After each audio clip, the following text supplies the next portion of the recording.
This guy sitting next to me, I don't even know where to begin to tell you how much he is loved and respected and, frankly, honored all over the state of Vermont and far beyond the region, really. Sergeant Rick Yarosh with us. Buddy, I'm so glad to have you back. It's great to be here. Man. I want to start by saying happy birthday to Glenn, too. Yeah, man. Glenn's a big deal, dude. I know. I love dude, he loves people. Like, I could just tell. Yeah, he does. I love the comments that he gives us. So happy birthday, Glenn. Yeah, he's a big fan of Sweethearts and Heroes, which is the organization that you're very much involved with. One of the co-founders. Yeah. You early on, long time ago. Yeah, you and Tom Murphy started this thing, which frankly has turned into a monster. I mean, it is its own empire now. Really? Yeah, but I will tell you that I had very little to do with that. That's all Tom Murphy. I've heard you say that before. Listen, I'm along for the ride. Yeah. And when you're along for the ride with Tom Murphy driving in his bus, oh man, what a ride it is! I know, isn't that true? Wow, man. And basically, what is Sweethearts and Heroes? Well, in your words. Yeah, so it's been always difficult for me to explain what Sweethearts and Heroes is because we are so much. But in the end, we are carriers of hope who give hope to other people, who teach people to jump into action when they see something going on. And I think early on we started strictly as an anti-bullying organization. That was what it was 100% about. For schools. Yeah, for schools. And it was, teaching kids to jump into action, be heroes, be sweethearts. And sweethearts are the carriers of hope. Heroes are the people who jump into action and do things that other people aren't willing to do. That's where it started.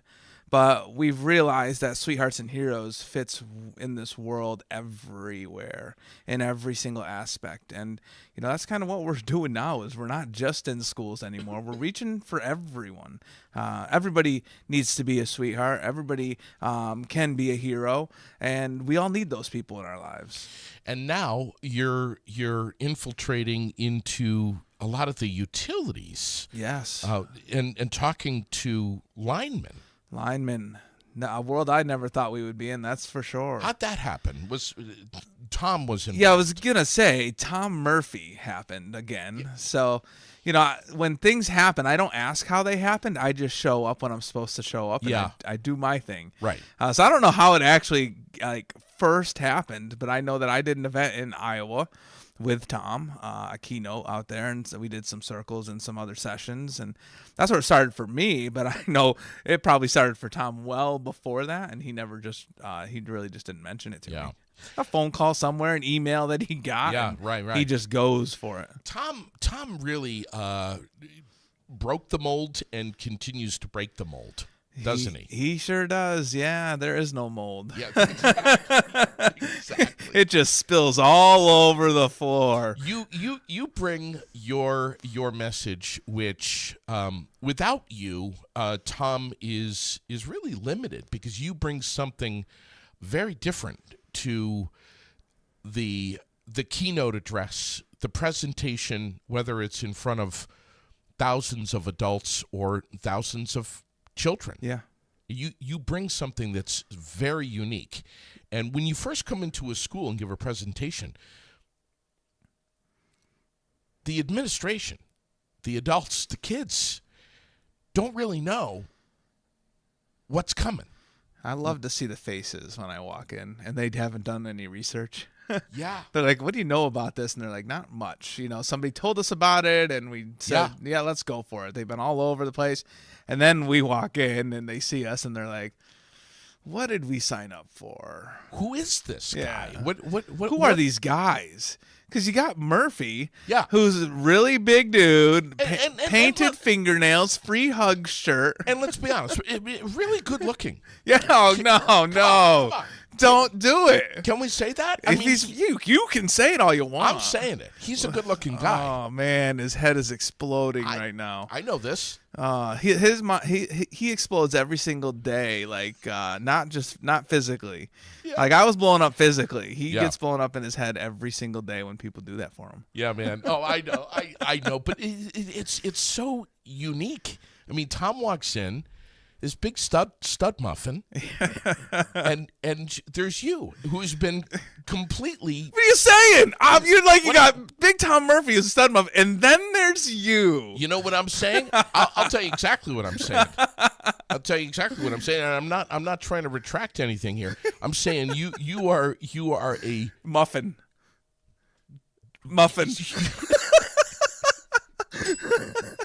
Just take the stud part out and you got me. Muffin. You are, quite frankly, possibly more beautiful than Tom. Oh, well, thank you very much. Really? Thank you. You know, but seriously, you guys walk into a school and everyone is like, what's going on here? I'm telling you right now, and this is pretty cool, and I'm a pretty humble guy. I like to be have a lot of humility, but there is no one out there like Tom and I. Yeah. There is no one out there. And that I just say that with confidence, and I know that there's no one out there doing what Tom and I are doing in the world, in schools and anywhere. So we bring something extremely unique, something surprising, and that's what kind of gets people's attention. Yeah. That's why I'm speaking in the first place. Yeah. It's because of the way I look. I am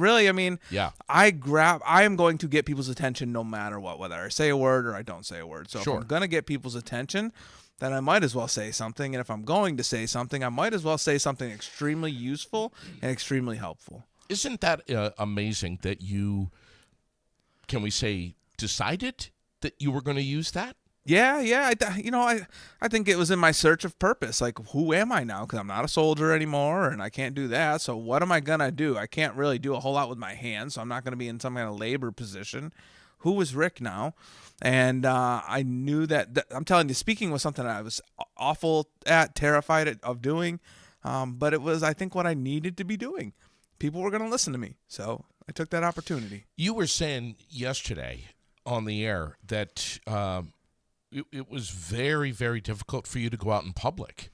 That was the hardest part of my whole recovery, really. It really was. Like, just getting used to the fact that, I say I can deal with people staring, which I can. But it was still hard when everyone was staring at you, and in my own mind, I wasn't okay. Yeah. So, like, when people were staring and I wasn't okay, then I'm like, man, what is my life right now? Like, what is it? And with kids, that was the hardest thing because they saw me differently. They saw me as a monster. I always tell people, just describe me to a child. Don't tell them I'm a person. Don't tell them I'm a man. I'm a human being. Don't say those things. Just describe me. No ears, no nose, half a head of hair, gnarled hands, one leg, like those things. That kid in their mind is going to draw some type of monster. That's the way it's going to be. So kids saw me that way. And that was super hard for me. Thinking about having my own children someday. You can't go places without avoiding children. And what do? Just ignore it? No, you have to get used to it. You have to figure out how to deal with it, and that's what I had to do, and that was extremely hard in the beginning. Well, you don't have to. You can. Yeah, you're right. You can hide away. That's right. You can ignore it. And that, what kind of world is that you're living in when you're ignoring these things that are always around you? Or just hiding away from it. It's like ignoring the good things in this world that are happening. You're the furthest thing from a recluse. Yeah, not anymore. My God, not anymore. Man, I go to Chuck E. Cheese with my daughter. That's a battle zone right there. I always say I'd rather go back to Iraq than Chuck E. Cheese. Why? Man, Chuck E. Cheese, these little kids, it's a battle zone for little kids. Yeah. Like they're fighting to get on the little merry-go-round and like in the bounce house now that you got to pay for to get on. And oh, yeah. Chuck E. Cheese is a brutal place. Everybody's getting sick with there's been some amazing Chuck E. Cheese fights. I'm sure you've seen the reels. Yeah, sure. Yeah. I remember Chuck E. Cheese back in the day. I do too, man. Getting in that ball pit and the coins were always at the bottom. Yes. But you know what else was always at the bottom? I'm sure there was like pee at the very bottom and a wet diaper. Yep, maybe How some gross. maybe some dried vomit. Yeah, how gross. How old are you? I'm 43. All right, so you're 43, I'm 55. So yeah, we remember the old Chuck E. Cheese. Yeah, the best. It was the best, Yeah. but it was also really gross. Hey, we didn't think of it as gross. We're okay though. Man. Yeah, we're totally fine. Totally fine. So I had a guy on yesterday, Cody Copeland, and I had just met him, and I was so struck by yesterday's podcast episode. He came in here and talked about his story a little bit, but also about, I mean, the big, if you could take one word out of that entire episode yesterday, I think it was the word hope, that he found for progress, for moving forward, for being better, overcoming things. And he's a dad, man. He's a 7-year-old little boy. Yeah. And he's got real purpose and real purpose. Real drive. It is the best purpose, being a father. It's also very difficult, but it is the best purpose in the world. Yeah. And we're going to talk more about that, but I have to just say, you're talking about the way you look from these injuries that you sustained during the war in Iraq, and we'll talk a little bit about what happened for folks that are just joining us and seeing you on Aired Out for the first time. But look at how many of us are walking around, not with our whole bodies burned, but are way overweight, obese, too skinny, not too tall, too short, and we're walking around with some similar stuff in our minds that you've had, and everyone's looking at me, because that's human nature. Human nature. I mean, so I don't worry about a lot of things anymore, but I still know, I still think about it sometimes. Yeah. Yeah, I think it's just human nature. I do.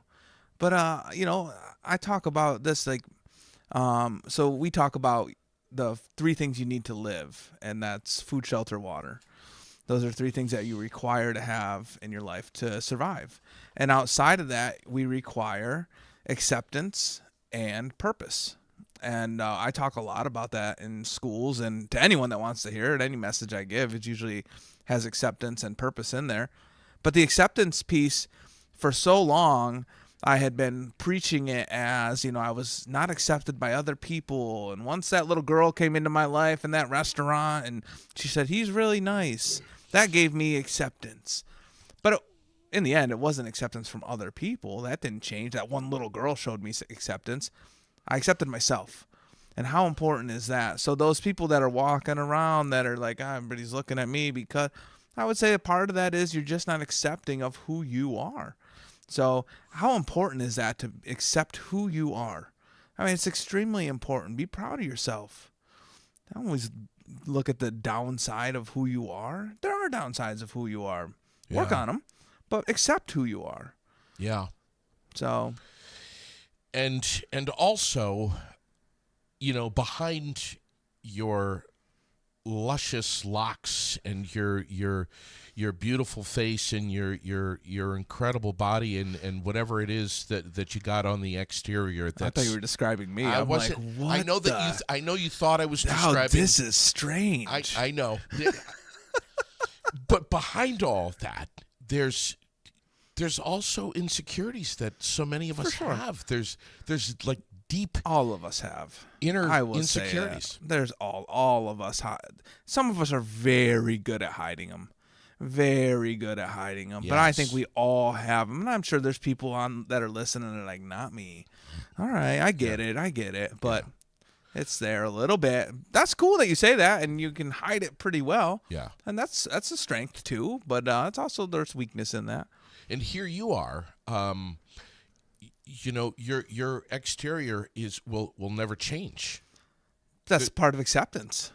This is it, man. I ain't changing this. That's when I talk to the kids. I said, do you think I like the way I look? And they're like, they know me at this point. So now they're like, I don't know. Because if they just were meeting me, they'd be like, no. But they've heard some of my story at this point. And I said, do you think I like the way I look? And a lot of them were like, yeah. Some of them were like, no. And I said, I don't. I love the way I look. I said, do you know why? I said, because it's the way I look. I'm not changing this. This is what I got. This is who I am. It's not what I wanted, but it's what I got. Yeah. So I love it today. And if you are sitting there and you're thinking, you know what? I don't like the way I look. I don't like who I am. Like if I don't like who I am is what you're saying, then you got to do something about that. That's called your moral compass is probably sneaking in and saying, hey, you're not doing some of the right things. That's okay. And make some changes. Yeah. But with the way we look, this is what we got. You better like it, and you better learn to love it, because you got to be comfortable with who you are. By the way, that little girl that you were just mentioning, this was a pivotal moment in your life when you went out to a restaurant, I think with your wife. Early on. Before my wife was ever in the picture. Okay. I met my wife about, I think we're coming up on 10 years now. Okay. And, so this was way. Yeah, this was just a year after I was injured, less than a year after I was injured, probably about 8 months after I was injured. And this little girl was, first of all, you had to muster up some big-time courage to even go into that restaurant. Yeah. And then you had this little girl that was staring at you the whole time. Yeah, well, one thing is I love food, if you couldn't tell. So going to restaurants was a requirement in my brain. Yes. So I still forced myself to be uncomfortable in restaurants at least. Yeah. But I went to that restaurant and little girl was staring at me, just like. But that was everywhere. Sure. And it wasn't just the little girl; it was her parents and everyone else in the restaurant. Because, listen, staring is normal. I know it's not accepted and it's not acceptable, but it's normal. Like, we all do it. We got to be careful about it because we might hurt somebody. But I mean, in the end, we do it. We're trying to figure out what we're seeing. Why we're seeing what we're seeing. Yeah. That's why we do it. So she was staring at me, and I could see that she was afraid, just like most kids were. And her grandfather leaned down close to her. He was sitting right next to her and said, go say hi to him. She came over eventually. Didn't come over the first time, but eventually came over. And then I said, how you doing? And I did that when she got about halfway over because I didn't want her coming all the way over. And when I said that, she stopped and turned around and ran back to her grandpa. Just what I expected would happen. That's just what always happened. That's why I didn't want her coming over in the first place, because I knew how it would end. But when she got back to her grandpa, that's where my life changed. And she said, Grandpa, he's really nice. That's certainly not what I expected her to say, but that's what she said. But that also, I think I learned a lesson that, I definitely learned a lesson that day. I have to be able to talk. That's what I still have. I still have that. I still have my voice. And I think when that little girl even heard that I could talk and had the voice that I had, and wasn't like this scary monster voice, which might be what they're expecting. Yeah. I think that surprised her, and she's like, oh, wow, not what I expected. He's actually really nice. When people see you, we're all curious. Yeah, for sure. What happened to that guy? Yeah. Was he in a car accident? Was he in a fire in his house? Yeah. And we want to walk up to you and say, hey, what happened to you? Yeah. And some of us, and you can. Isn't that amazing? Yeah, you say that you can. Most of us are like, nope. I know. That's not respectful. And I think hey, how do we come up with a way of saying, hey, what happened to you? That's exactly what you have to say. That's it. Wow. It takes courage inside of you to, so it's rejection. We're all afraid of rejection in the world. So the rejection would be me saying, I'm not comfortable talking about that, or that's rude. That's rejection. You know what? You're still fine. Everything's fine. I'm fine. Right. You're fine. But you've been rejected, and you don't want that. Nobody wants that. Sure. So take a chance. I'd say there's 95% chance that person will gladly tell you what happened. Or they will nicely tell you no. I think you're very rarely going to run into a person who's been through something really crazy in their life. Right. That's just going to shun you. I don't think that's going to happen. I don't. I really don't. We're used to it. And if we're out in public, then we're more comfortable with our situation and our surroundings. Yeah. So I don't know. I've just learned a ton from this whole thing, and I'm stronger today than I've ever was before. Look at the number of us who are like, what? Stand up in front of a couple hundred people, or 1,000 adults, there's no way in hell. But here you are doing that with an exterior that is like even more reason to be self-conscious, to not want to. You would think so. You would think so. These scars gave me the confidence I needed. That's what I wrote on my first business card ever, because before my injury, I would have never wanted to, or I would have never made the choice to stand up in front of people and talk, ever. But then it's like, who am I? I'm trying to figure out who I am, what I can do, and that was something I could do. Yes, I had to force myself into uncomfortable situations to become comfortable. But that's what we should all be doing. We should all be forcing ourselves into uncomfortable situations so that we can become comfortable with those things. Isn't that something? Especially if they're everyday things. Look, let's give an example of that right now. Yesterday, right? Cody Copeland comes in here. This is not what he does. Mm-hmm. He doesn't go in front of people. He doesn't speak into a microphone. Yeah. And here he came in here yesterday, and thousands of people connected with him. I bet you, I don't know Cody, but hearing what you just said about that, I'm sure he was trying to find ways out. Like, I don't want to really do that. Like, but then you force yourself, you made a commitment to somebody, you force yourself to do it, and then you do it and you're like, man, that changed me. That changed me. Yeah. Yeah. And it changed him. You know. Force yourself into uncomfortable situations to become comfortable. I mean, that's easy. That's easy science. It's just hard to force yourself into an uncomfortable situation. Wow. But you have to. I mean, here's a guy who is a huge hero, who fought for his country. And like I said yesterday, he's lucky to be alive. He knows that. And went through some real hardship during and after his experience in Afghanistan. Let's talk about, if you don't mind, and I know that you, every time you're on my podcast and anytime you're anywhere, you always have to answer this question. Sure. For the new people. What happened to Sergeant Rick Yarosh? Meth lab. A meth lab. Meth lab. Oh, that wasn't the version we were looking for today? Listen, so I have a sense of humor, obviously. Obviously you do. And there's times and places for that sense of humor. So once in a very great while, I will throw that one out. Yeah. Like, when I can tell who the person is. Like, I had a guy sit down with me on a plane one time, and he looked at me and he says, "Man, looked like you had a bad day." And I was like, it was a bad couple months, actually. But I'm like, this is going to be a great conversation. So, time and place for that response. I said that once to a bank teller, and that was not the right time and place at all. She was very upset with me, actually. Yeah, so I very sparingly used that. But I also know somebody who was actually burned very badly in a meth lab. I went to a burn conference in New York City, and I met somebody that was, and man, he's living the best life ever today. Yeah, but you get blown up, and what do? Your life changed, so now, he was obviously in a bad place before. This is the perfect chance for you to change your life. Your life was already changed. Now it's a perfect time for you to change your mindset too. So he's doing amazing today. So I always say, when I jokingly say that about the meth lab, I also say, I know somebody who was actually burned in a meth lab, and they gave me permission to joke about that. So don't worry about it. But yes, a bank teller in a bank, not the right time, not the right place. I've learned that one. I don't know why it came out of me there. I'm usually very good with figuring out when to joke about things. But the real story. So a long time ago now, over 19 years ago, I was in Iraq, September 1st, 2006. And my Bradley was hit with an IED right underneath my Bradley. And the explosion went through the bottom and up into the turret where I was sitting. And that's also where we have our fuel tank. So the explosion hit the fuel tank, which caused a really big fire.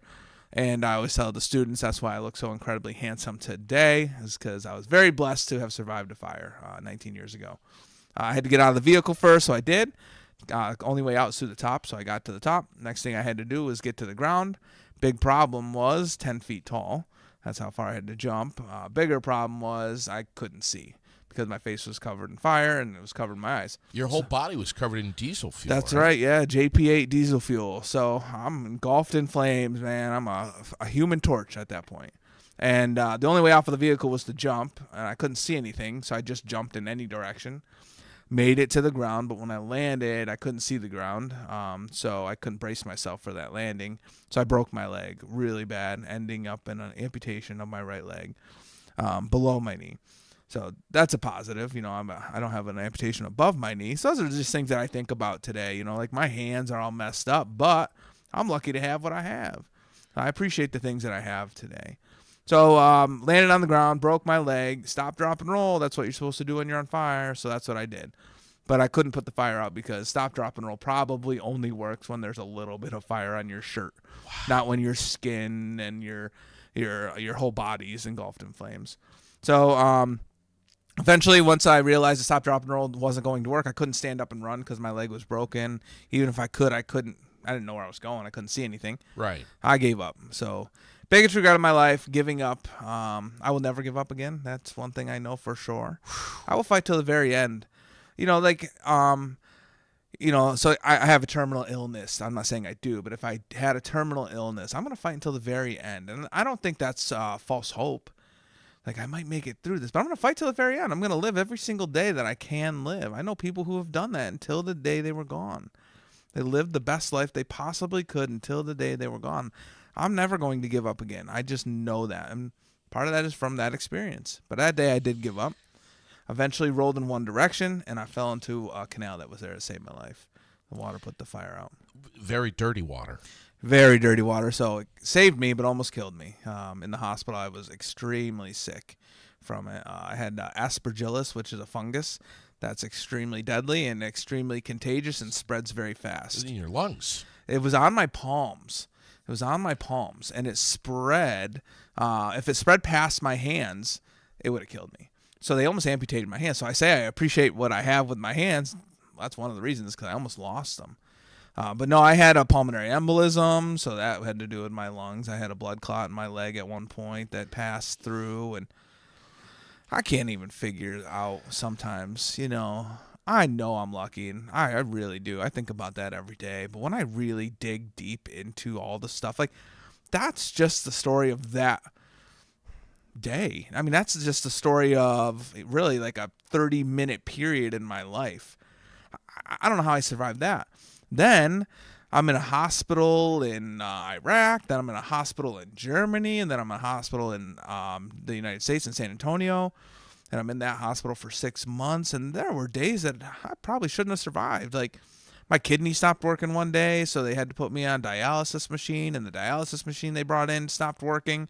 And then my kidneys started working on their own again. Like, it just doesn't make sense, some of this stuff. The fact that I can still see today, the fact that I didn't breathe in any of that smoke and that fire, I have no clue. Like, 1% of people with facial burns, I read a stat, 1% of people with facial burns like this survive because you breathe in the fire, you breathe in the smoke, and you have inhalation damage, and you do a lot of damage. I don't know how that happened. I don't know how. But I know I'm blessed. I can't answer how, but I know that I am still here, and I'm very, very lucky. And, man, but yeah, when I add all that stuff up together, I mean, and again, that, the last 2 minutes of me explaining that, that's just a very few moments of that 6 months. Like, every single day, there are probably 3 or 4 different stories for those days of things that I went through, or things that I was dealing with, or things that my family was dealing with. And like, what a mess it was. I can't remember a lot of them because I was in a coma for a while. And even when I woke up from that coma, I was on so much weird medication. How did your parents take all of this? My parents are tough. But that was always the hardest thing when they got that phone call. And my brother actually took the original phone call because they were at work, and my brother was home, and he took the phone call and had to then tell them to call my parents, which that was pretty crazy. So when my parents first they got the phone call and they told my parents to go to Germany because I was in really bad shape, and they didn't believe that I was going to be able to make the plane home.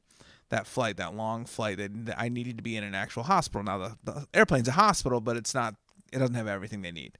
So they didn't think I was stable enough to get on that plane. So my parents had to go to get their passports. They didn't have their passports. This was 20-some years ago, where not everybody always just had a passport. And so they had to go get their passport. And as they were getting their passport, they were really coming to Germany, unfortunately, to say goodbye. That's really what it was. I needed to be in San Antonio. That was the burn center. Germany was not a burn center. They could only do so much for the burns. But that plane also needed to leave. It needed to get to the States because there were other guys on it who were injured really bad. So last minute, my parents were out getting their passport, getting their photos taken for that, and the doctors called them again and said, never mind, go to San Antonio. The stars lined up right. The stars lined up right. And they flew to San Antonio. They got there a little bit before I did, and then they saw me in the hospital. And when my mom saw me, she's always said this. She said the only way she recognized me was from my teeth. Nothing else was recognizable. She said my face was just so swollen. It was like a pumpkin. And my mouth was wide open because of all the swelling. I couldn't even close my mouth. And I probably had tubes and stuff in my mouth. But she said the only way she could recognize me was from my teeth. She knew what my teeth looked like. And, and that's how they identify people sometimes when they're unrecognizable, is from their teeth. But that's what my mom could recognize me from, was from my teeth. Pretty crazy. Let's get real here.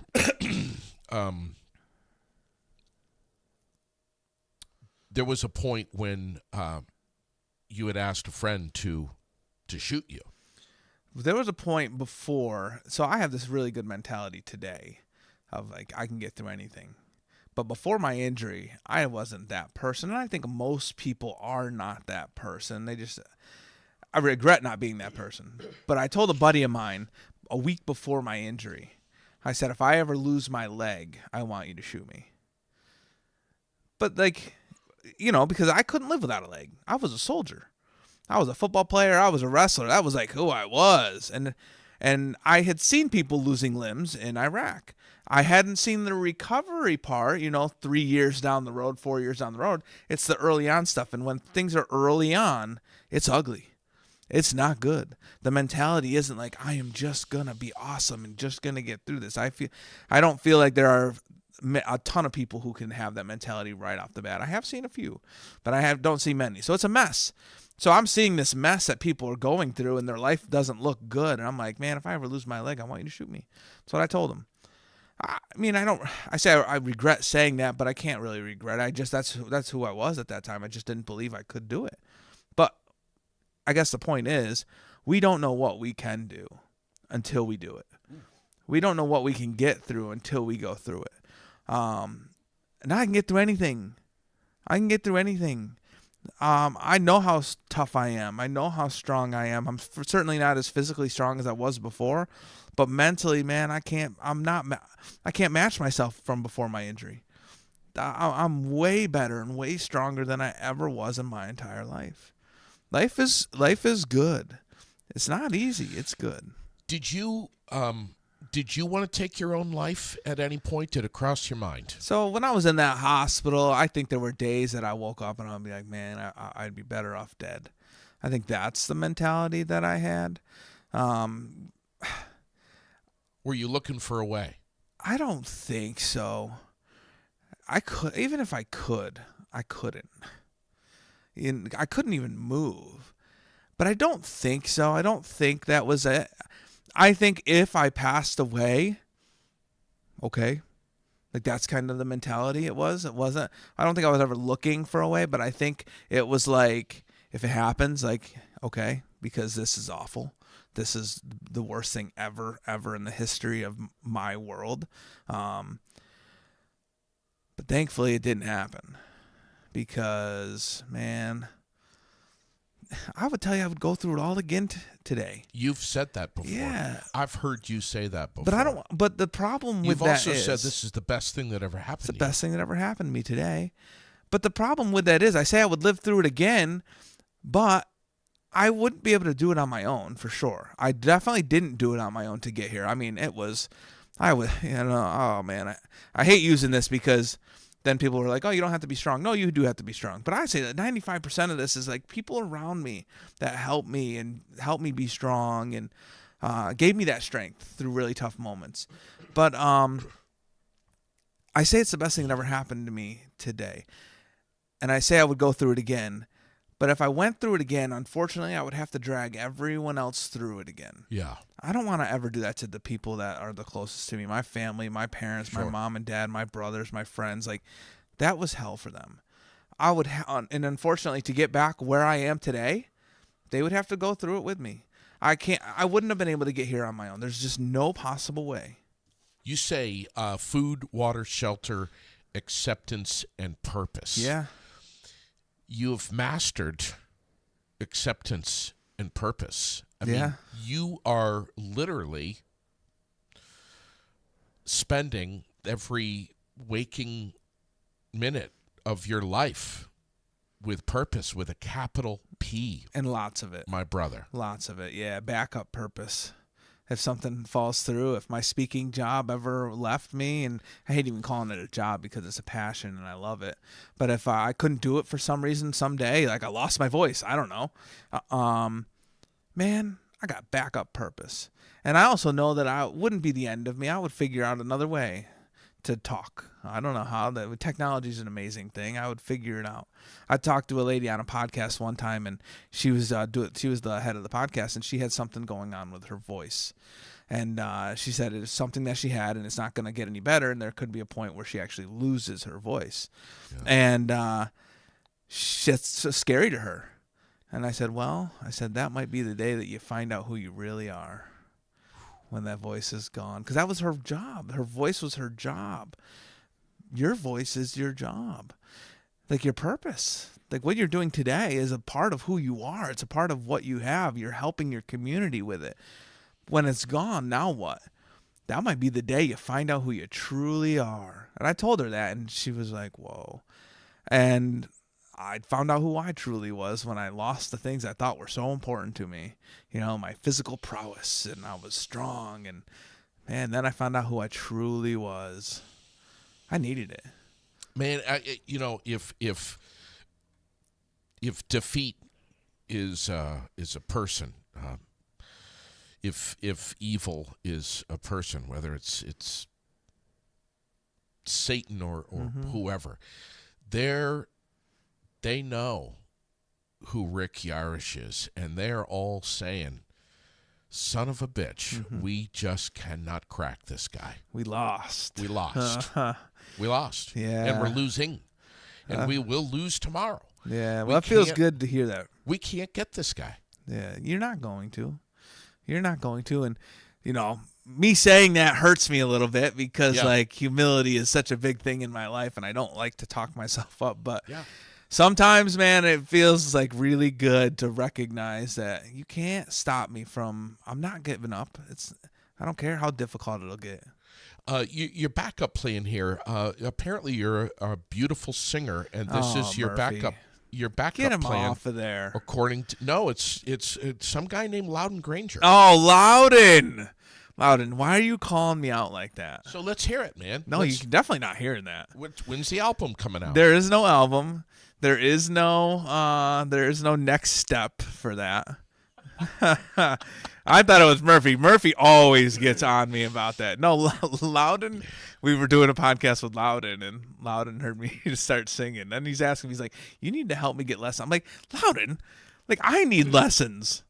Like, I have a natural voice, but I don't know how to sing. You know what I mean? Like, I have a natural ability, but I don't know how. Like, I need lessons. And I want to play. I want to play something from yesterday. Okay. Of you here. Yeah. Let's put this on the monitor and see if this will work. It is Veterans Day, so happy Veterans Day to all of you who have made that choice to serve our great country. Thank you all very much for your service. And as I've said before, this is bigger even. Thank you for your continued service to whatever you're doing today to serve those people around you. Our service should never end. Even though we served before in the military, our service should never end. So what are you doing today to serve the people around you? I thank you for that as well. So being Veterans Day, that also means it's been 1 year since we released the book, A Bridge Named Amos.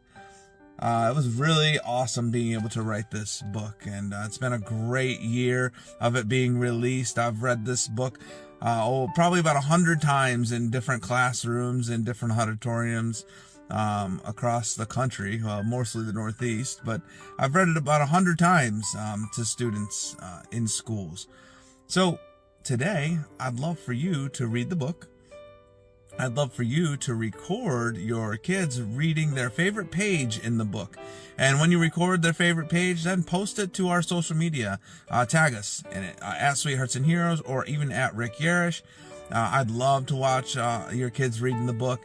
And also, when you do, we will actually send you a digital version of me reading the book. It's a really cool thing that we worked with the artist. We worked with some really cool technology. And we also worked with Binghamton University to record my voice reading the book. So please, check it out.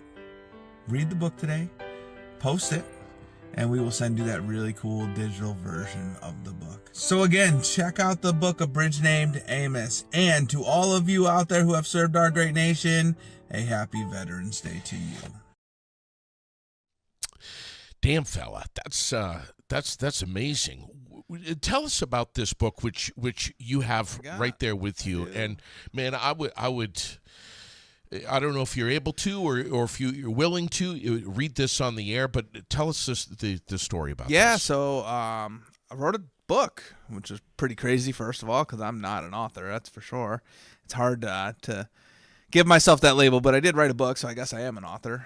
But I wrote a book about my dog, and really it was an easy book to write because he traveled with me for over 8 years, and we just built an amazing life together, and he helped me through so much, especially, the kid thing. So we were doing the presentations at this point, Tom and I, for middle and high schools all the time. And once in a while, an elementary school would say, we want the whole school to get a message, so can you do our elementary as well? And Tom would say, sure. And Tom would just do the presentation for the little kids, and I would leave and go have lunch or something like that. And I just felt like I didn't have a place in the elementary schools. I didn't like to walk in there and damage the children. That's what I felt like I was doing. Or distract them. Right. But I would walk in there and they would be afraid of me, and I didn't know how to handle that. And yes, that little girl in my life earlier on helped me get through stuff, but she didn't fix everything. But she did to give me hope for sure. Wow. And that I held on to forever. I mean, sharing that story for 19 years. But she didn't fix everything. That wasn't the fix-all. There's no fix-all. There's a lot of pieces that fix things. So we'd go into these schools, and Tom would do that presentation, and I wouldn't do it. And sometimes the schools didn't want us to do it because they knew the way I looked, and they didn't think it was appropriate. And we still run into schools that have that happen. And we kind of just chuckle now because we're like, they're missing out. Very rarely can we not convince them that this is the right thing. But Amos was he kind of helped me get through that. So I started bringing Amos with me to the presentations, my service dog, Black Lab. And when we did the introduction for myself coming into the room, Tom was already out there in his Mr. Incredible shirt. Yeah, his head isn't big enough. He has to wear a Mr. Incredible shirt, and everybody has to call him that, Mr. Incredible. Stick on muscles. Yeah, and I have to do that too. I have to be like, oh, look at Mr. Incredible. And then later in the day, I have to call him Tom, I call him Tom. And the kids are like, who's that? Yeah. I'm like, well, I can't call him Mr. Incredible all day long. It's really bad for me. And for him. And for him, that's right. Yeah. So at the beginning, Tom would say, I brought a hero with me with the little kids, or with the older kids, 3 through 5. So it's K through 2, 3 through 5. We do 2 different presentations. K through 2, Tom would say, I brought a hero with me. And Amos would come running out by himself. And Tom would bounce a tennis ball, because if Tom didn't bounce a tennis ball, Amos would go straight into the group of kids and lick everyone's face. He loved the kids. So he had to bounce a tennis ball to get Amos to come to him. And then Tom would be like, wait a minute, that's Amos. That's not my hero. This is my hero. And then I would come out, and they would all see me, and they'd be like, oh, look look at the dog. You know, they forget I'm even there. So he Yeah. just broke the ice. He was a distraction for me that I needed early on. And then, you know, Amos got to the point where he couldn't travel anymore. And even well before that, I didn't truly need Amos for that anymore. But he was a part of the show. And then when we stopped bringing Amos, I'm like, Tom, I remember one day I was like, I'm not going to bring Amos. You know, he's just getting old. He didn't like the car rides anymore, hotels. We were gone for a week on end, and winter time was tough, like taking him out in the snow to go to the bathroom. So I told Tom, I'm like, I'm not bringing him this week. And he's like, we have little kids this week. And I'm like, yeah, okay. And he's like, what do you mean? Amos is like, we have to have Amos. And I'm like, no, we don't. No, we don't. It's funny because in the beginning I believed that I had to have Amos, and then I got to the point where I just didn't need Amos because Amos was there. Amos served his purpose in my life. That was the bridge. That's right. Just like that little girl served her purpose in my life. I've never met her again, that one in the restaurant. She served her purpose, and Amos served his purpose in my life. So I didn't need him for that anymore. So he was my bridge, and that's why I wrote the book. He connected me to those little kids and gave me an opportunity to be able to, I'll tell you, the most impressive thing that I do is the elementary school stuff. I really believe that.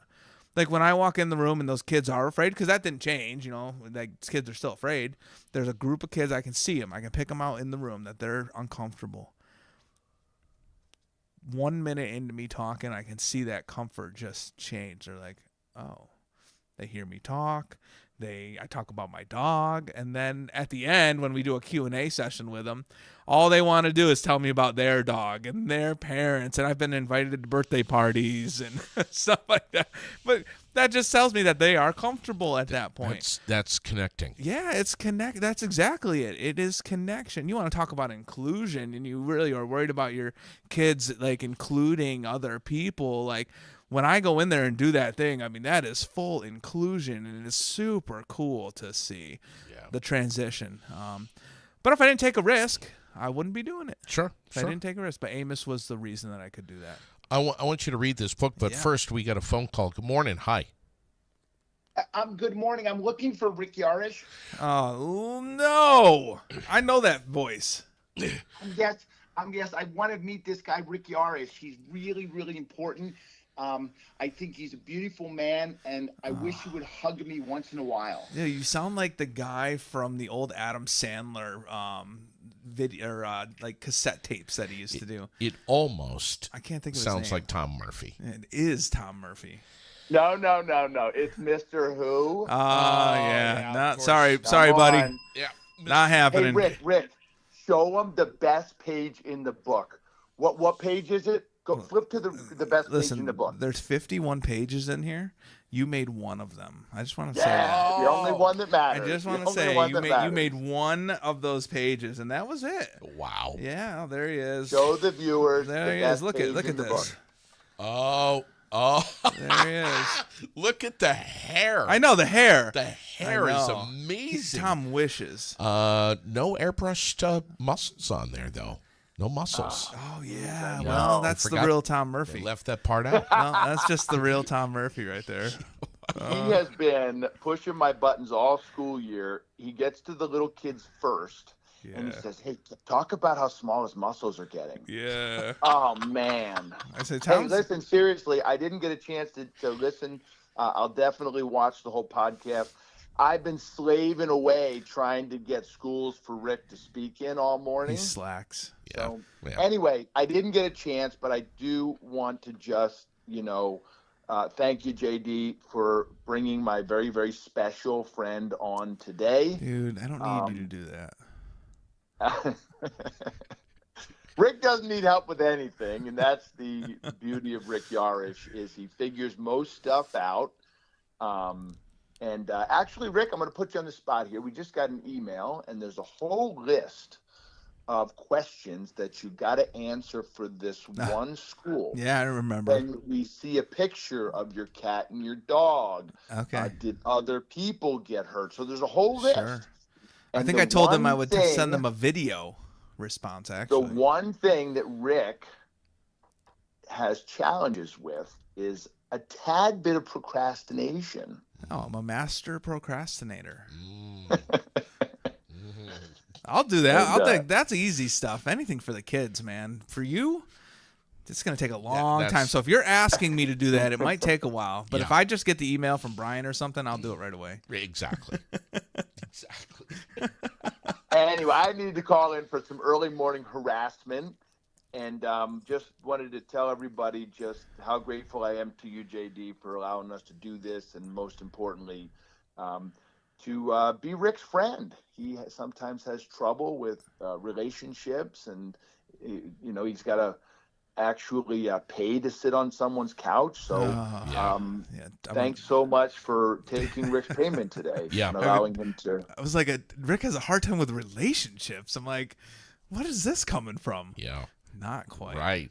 Hey, Tom, try to figure out how to send JD that video that Abby sent me yesterday. That needs to be played. That Abby sent. The little boy reading the book. Oh, Julie's son. Yeah. Oh, yeah. Hey, this young man, Justin Bieber years ago put him out on his Instagram or something because he was singing. I'm going to send it to you right now, JD. Okay. Are you one of those non? You're like what, Rick? One of those non Apple users? Is that what you're gonna say? Apple users. Oh no, just JD. Can you go to our Facebook page? I posted it. Sure. Oh, you did? Okay, good. I didn't know you did. Yeah. Just go to our Facebook page, and Sweethearts and Heroes. Yeah. And you'll see it'd be a great way to kind of wrap it up. Rick, you got another one today, and I posted that as well. All right. I saw one this morning. One of my my good buddy's daughter read one too. I don't know if that was the one. Yeah, that's the one I was That's talking awesome, about. yeah. She calls you Uncle Rick. Yeah, that's right. I'm Uncle looking Rick. for That's it, gonna be your man. new name. Well, her brother Cade, her older brother, he is my godson, and his middle name is Yarosh. Cade Yarosh Bailey. Really? Yeah. Tom, I'm looking for it, man. Tom, is there anyone that you know of that has the middle name Murphy named after you? No one. Oh, sorry, dude. I was trying to think of something smart one. to say, like, Rick, when are you gonna Just name give your up, next Tom. kid after me? Just give up. Listen, we got a dog recently, a puppy, and my wife was like thinking of names. We're all thinking of names, and I hadn't told Tom this yet, but she's like, "How about Murphy?" And I was, but she didn't. She wasn't thinking that was your last name, and I'm like, "Yeah, that's a great name, but never, never." Can't and do I told that. her why, and she's like, "Oh yeah, that could never work."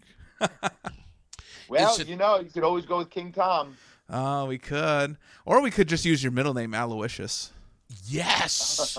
That's a great idea. Tom Aloysius You Murphy. know, a lot of people don't know that middle name that he has. Yeah, the Aloysius Thomas A lot of people Aloysius don't know it. Murphy. They know now.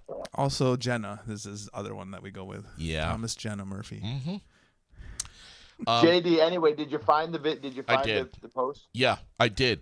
It's a little girl. Little girl reading it, right? No, not that one. No, not that one. The other one. Go down two more. You can play that one too. That's my dog. Good. That's I got it right here. That's my good Yeah. buddies. Yeah. Riley? this is Is great. it Riley? Riley, yes. Yeah, Riley. This is the kid that Justin Bieber years ago put out on his Instagram because he was singing a Justin Bieber song. Okay. Oh, you've got it on Instagram. Okay. Yeah, I just posted it. So if you click on that, you should take you right to Instagram. Unless I don't know, do old people like you have Instagram? Oh. You know, He's older than you. He doesn't even realize. Is he older than you? I have the power to shut his. To hang right. up on him right now. He doesn't know that. Nobody ever does that to Tom, though. Well, it's They true. let him just go. It's true. Yeah, we'll figure it out here, Tom. We'll figure it out. I can send you the video. I just think it's going to be too big. Yeah, send it to me on Messenger if you wouldn't mind. I'll read. dude, I can do that. I'm gonna read the book, Tom. Anyway, Yeah, he's so gonna I'll read read the the book, book. and then we can play Riley's video. All right, yeah, you'll love it, man. This kid is a rock Oh, star. so cool, man. Brought a tear to my eye listening. Well, listen. While Rick is reading it, please send it to my Messenger. Okay. Old man messenger. Do you know how to do that? Do you know how to do that, Tom? Dude, listen, bro. No, I hang no, with, you listen. I hang with middle schoolers. He's gonna hang up with us, and he's gonna go to ChatGPT and be like, "How do I do this?" That's his best friend. I want to ask both of you guys: are you able to make the next MMA fight with Donnybrook Fight Promotions here in Barrie, the Battle in Barrie, 18 December 6th? Can you make it? 6th. Both of you. I know that's a day. December That's a day we have 6th. one of the I'm in the Union Hall. right, the Union Hall. Okay. Yeah. All right. Yeah, All right. we got to work. We got to work. We don't have time to screw around. Yeah, right. Yeah. MMA fights, So, yeah.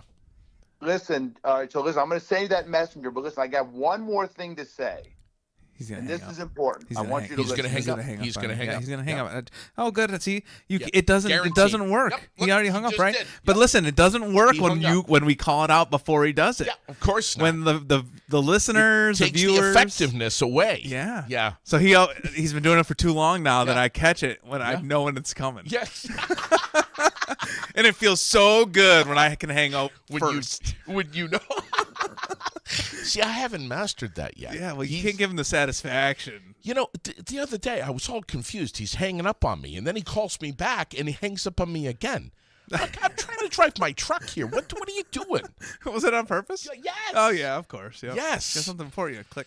All right, so I'll read this. Please. I am not good at holding books and like turning pages, so this will be an experience. Do you when want I read some it, help? when I read it, no, All right.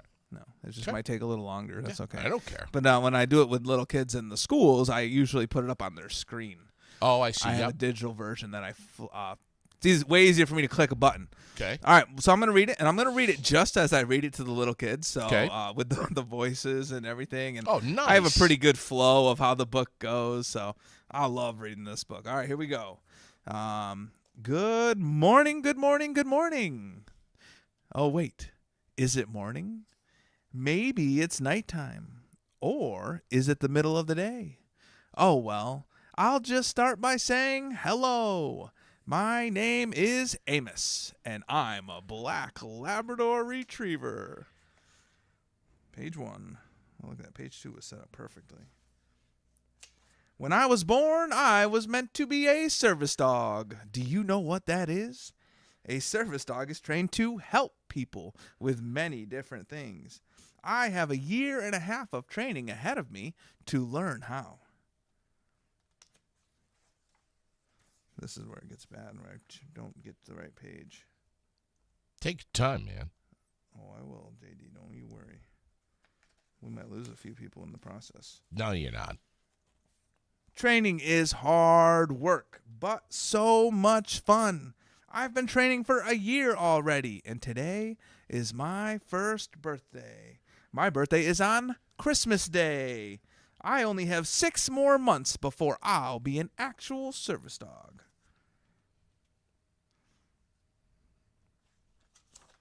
I am learning some amazing things, like how to turn the lights on and off. I am even going to learn how to call 911. So Amos could call 911. Are you serious? Yeah. Special phone set up for him. What do you need when you are calling 911? You are in need of help, right? So that was the command, Amos, help. And he would walk over to a phone, knock the phone off the hook, hit the button, any button. It was a special phone. Hit any button, and then it would go to speaker, and I could talk to 911 if I needed. We never, thankfully, needed to use that, but he was trained to if I ever did need to. Once I'm done training, I'll be the best service dog ever. I can't wait until I meet the person that I am going to help for the rest of my life. It's funny reading it, just like I'm reading it to the kids.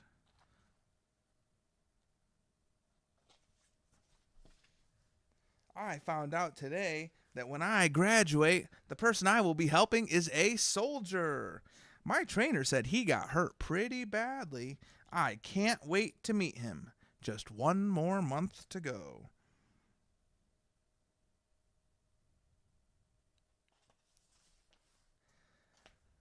Wow, training went super fast. I can't believe it's graduation day. But I feel something a little weird. I actually feel nervous about meeting my person today. I've trained 1.5 years for this moment, but I'm anxious. JD, I love that Dude, smile. You have on your face right now. you're reading this upside down, bro. Well, I got the book pretty much memorized. I know you at this do. point. I mean, you wrote it, but still. But not from writing it, just from reading it so many times. When I watched the soldier walk in, I saw he had a wicked awesome robot leg. I've never seen one before, but I wasn't nervous anymore. I knew that we would be perfect together. He looked a little sad, but I knew I could make him feel better.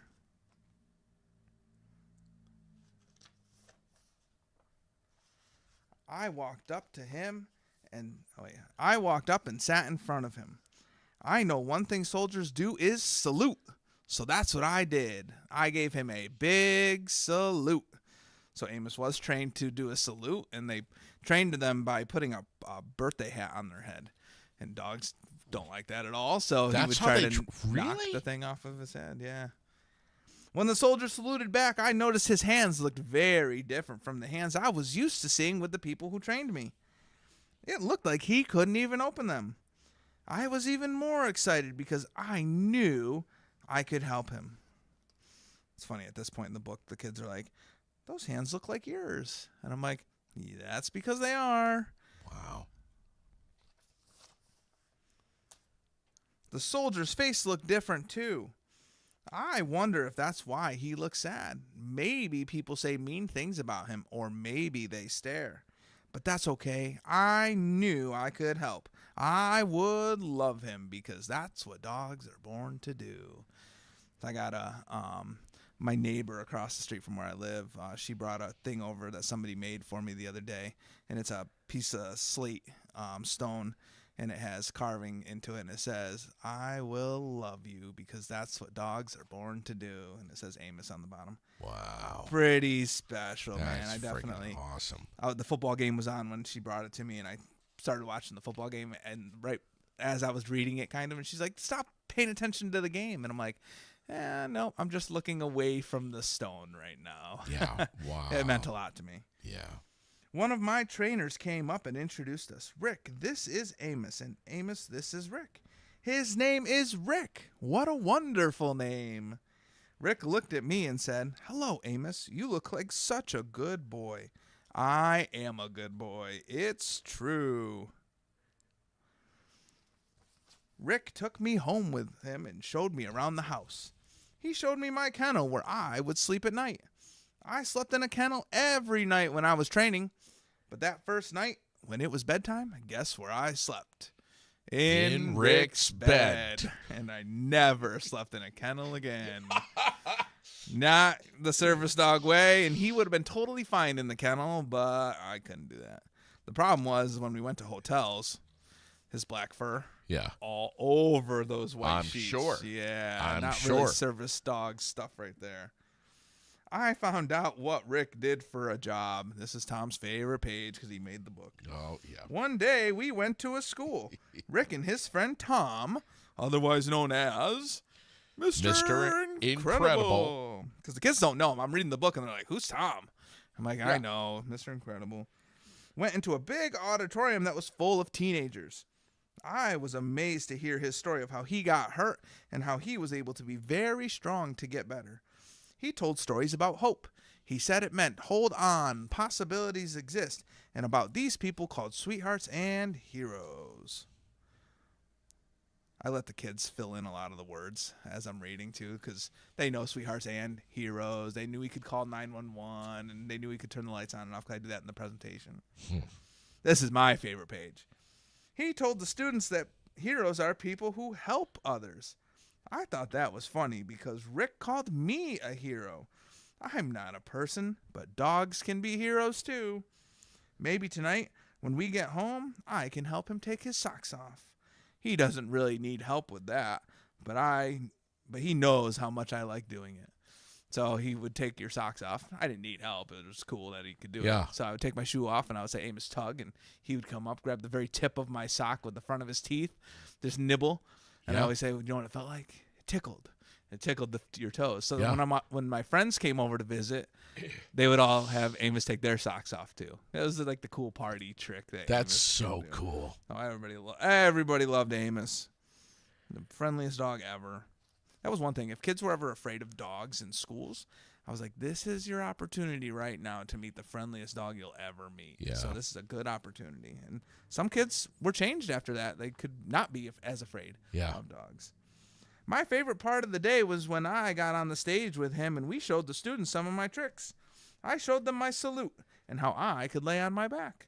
I even went through Rick's legs, and when he asked me, "Who's your daddy?" I gave him a big bark. All of the students laughed and clapped their hands. I was famous. Famous Amos.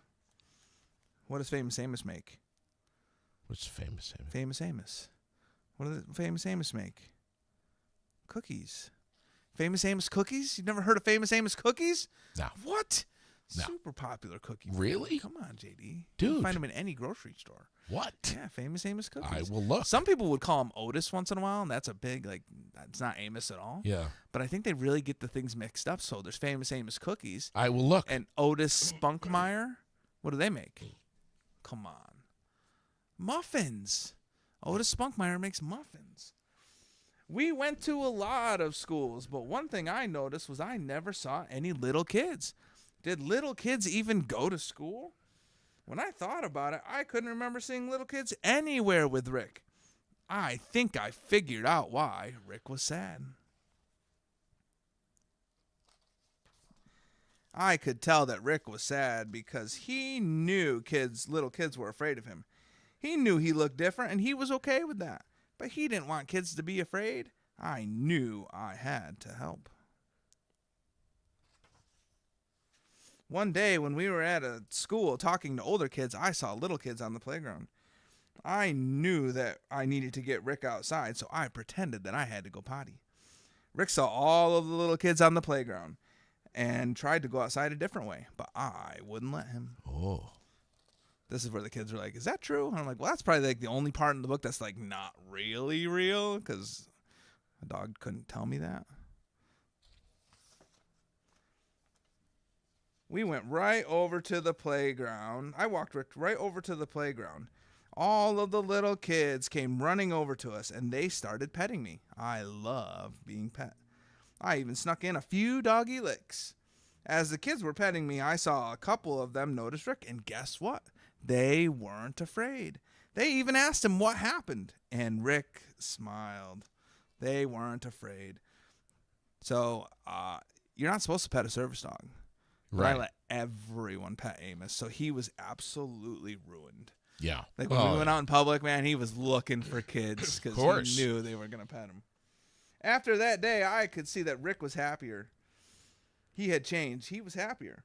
Now, when we went to other schools and I looked into the crowd, all I saw were little kids listening to Rick. I had helped him. This is one of my favorite lines. Rick was strong, but even really strong people need help sometimes. Pretty good to recognize that as a really strong person. Yes. Don't be afraid to ask for help. We all need it at sometimes in our life. We traveled together for 8 years before it was time for me to retire. I loved going to the schools to meet the kids, but I got tired of the long car rides and all the hotels. He just really didn't want to leave home anymore at that point. He was 9.5 years old. Yeah. Rick had added to our family so I wouldn't be lonely when he was away. He even met his forever person and married Amy. I even got to be in the wedding. He helped them carry the ring down. My nephews. Meet my 2 kitty sisters, 1 doggy brother and 2 human sisters. Tenley and Grace, those are my daughters. Sophia and Ellie are my cats, and Toby is my other dog.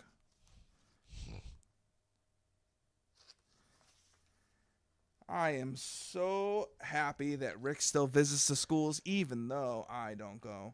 I'm glad I could help and be the bridge he needed to find happiness. And I hope you too can be a hero and help someone in need just like me. So that's the book. And, so when we talk to little kids in the schools, the kindergarten, 1st, 2nd grade, 3rd grade, we teach them that heroes are just at that level. It's just people who help other people. That's the start of being a hero. And that's why I use Amos as my example. Yeah. He was a hero in my life because he helped me. We got some real pictures in the book. Wow, dude. Yep.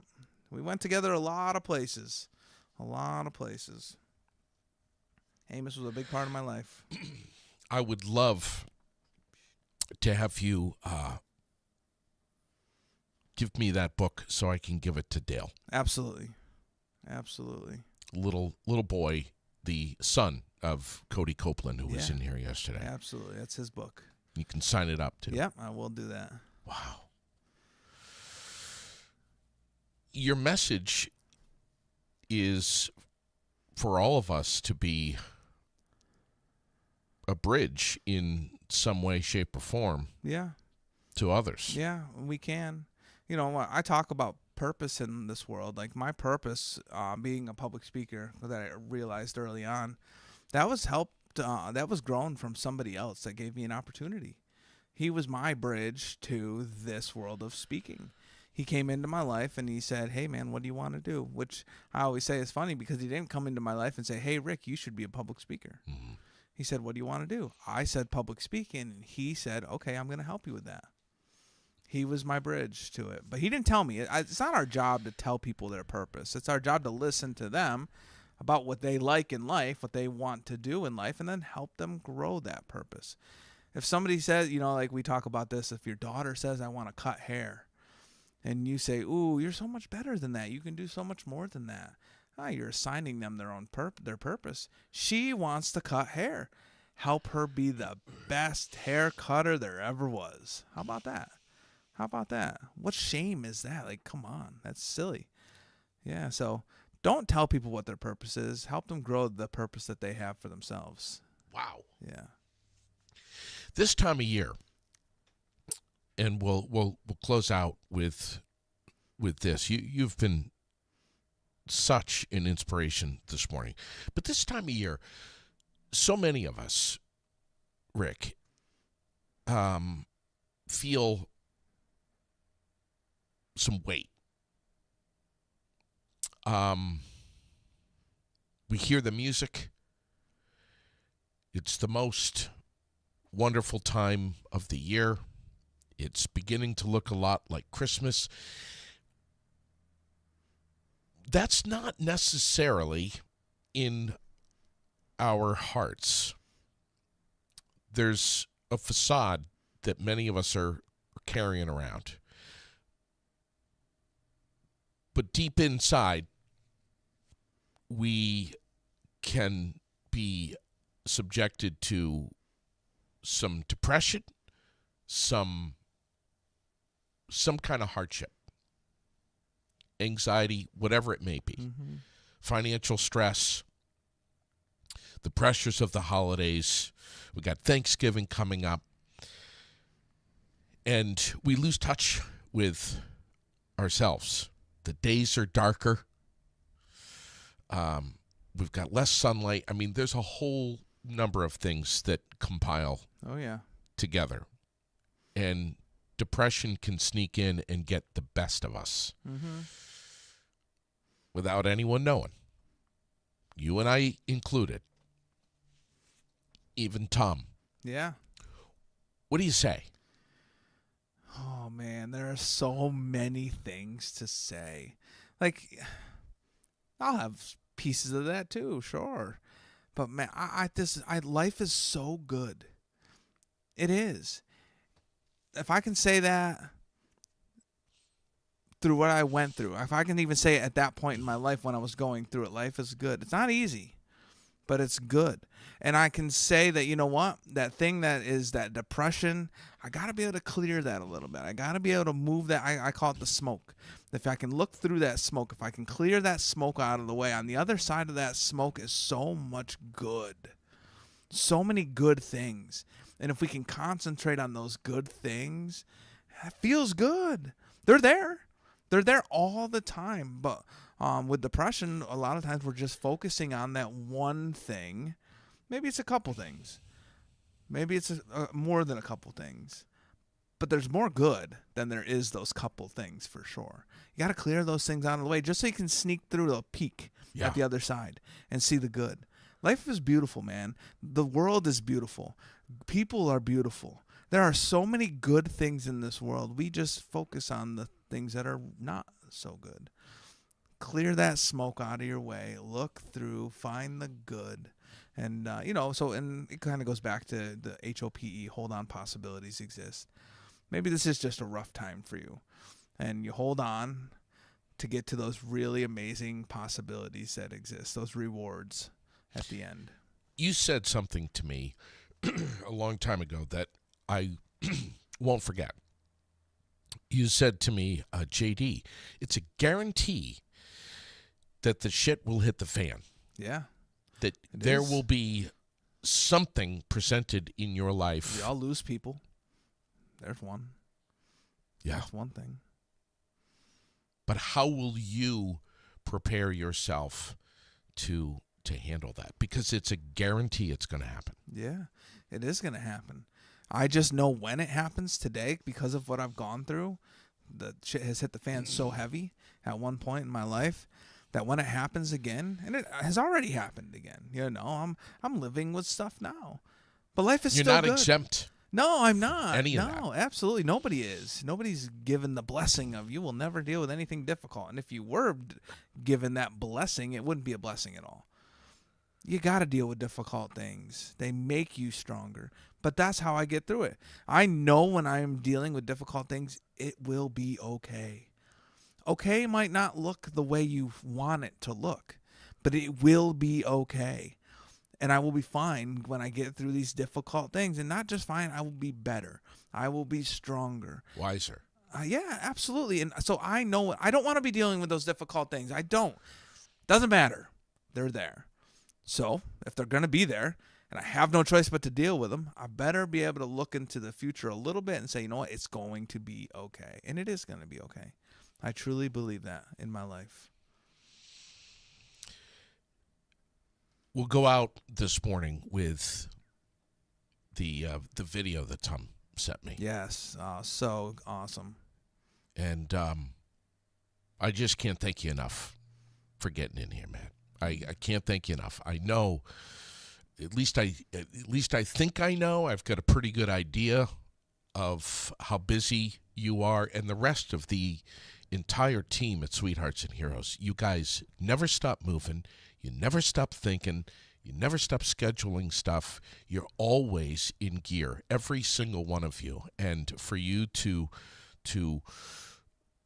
alter your schedule and get here is a huge blessing for me personally, but also for our listeners. And thanks to Alderman Chevrolet, thanks to Cody Chevrolet, thanks to Wells River Chevrolet, all the Chevy dealerships that link up with you guys and say, we want to be part of this wave, of this movement that Sweethearts and Heroes is doing. You were just down at Alderman. Yeah, they are the reason that we're so big in the North Country of New York and Vermont. They are the reason that we have reached, almost every single school in the North Country in New York, and we're doing a big portion of them in Vermont. They're the reason that thousands, hundreds of thousands of students have been able to hear our message. They are giving hope to people by what they chose to do. And it's multiplied. Now you've changed your program in a way so that the schools now have these tools and this ability to continue to echo the positivity and the messaging with your program after you guys have left the property. And that's massive. That's the deal breaker right there. Sweethearts and Heroes can live in a school forever now with the programs that we have. And the training. And the trainings that we have. It's they being can live sustained. in school forever. It's not just Tom and I, right? Igniting something really awesome. And then 2 weeks later, kids are back into the swing of the old ways. We can live in schools forever now with the programming that we've built. Yeah, it's so huge. So huge. Buddy, I don't know when I'm going to see you next. Tom still hasn't invited me to any of your programming, including Danville. I just haven't been invited yet. You notice he bailed on this morning. He was crickets after you invited him in to come in with me. Yeah. There were crickets. Oh, I know. Not a single sound back. And he from hung Tom Murphy. up on us because he was afraid. That's right. Yeah. Afraid. Yeah, exactly. One of these days, maybe I'll get an opportunity to come and see one of the presentations. You will. I'll send you the invite because you aren't going to get one from him. All right. Would you do that? 100%. All right. Thanks for coming in, buddy. Absolutely, I love it. We're closing out this morning. Set us up on this video here. Set this up. So we set out that stuff to, if somebody could please read the book, send a video. And then we got this amazing video from Riley. You know, I didn't know how many people we would get to actually do this. It's hard to get people to do something. And Riley sent this video and made my entire Veterans Day when I watched it. I am learning some amazing things, like how to turn the lights on and off. I am even going to learn how to call 911. Nice job. I love that, Mom. Hello, Rick. My name's Riley. I just want to know that I read the book with Mom, and I love this page that Amos turned off the lights, on and off the lights, and they called 911. I love that page. Thanks, Rick.